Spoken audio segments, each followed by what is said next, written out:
Ukrainian President Petro Poroshenko spoke of a spiraling tragedy in his country as he held up what he said were passports and military IDs of Russian soldiers and officers that were confiscated in Ukraine. This is the best evidence for the aggression and for the presence of Russian troops. U.S. Vice President Joe Biden told the conference that as long as Russia continues on its current course in Ukraine, the international community would continue to impose costs, sanctions on Moscow. We do not believe Russia has the right to do what they're doing.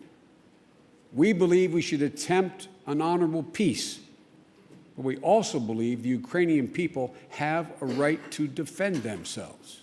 Saying Russia has shown disrespect for peace and territorial integrity, German Chancellor Angela Merkel offered a lukewarm assessment of her late-night talks Friday at the Kremlin with President Putin. Es ist ungewiss, ob sie Erfolg haben. It is uncertain whether there will be grounds for success, but in my view, and also in the view of the French president, it was well worth our while to make this attempt. I think we owe it, if not least, to the people affected in Ukraine by this crisis. Referring to the same talks, Russian Foreign Minister Sergei Lavrov said Moscow believes there are good grounds for optimism, but he blamed the U.S. and EU nations for Ukraine's woes. Unfortunately, at every stage in the developing Ukraine crisis, our American colleagues, and under their influence, the European Union as well, took steps to escalate the conflict.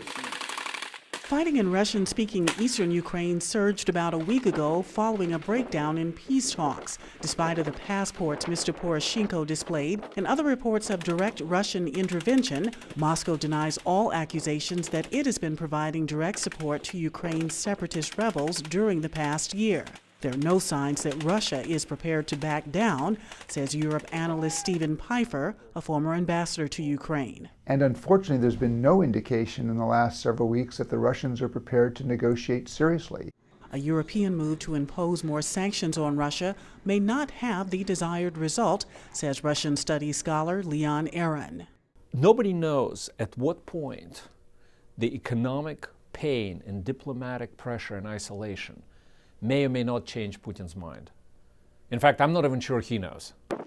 Despite the continuing bloodshed and conflict in eastern Ukraine, Aaron says he expects Russia to stay on its current course, backing the Ukrainian rebels, at least as long as the Kremlin feels it can survive international economic and diplomatic pressure. Pam Dockins, VOA News, Munich.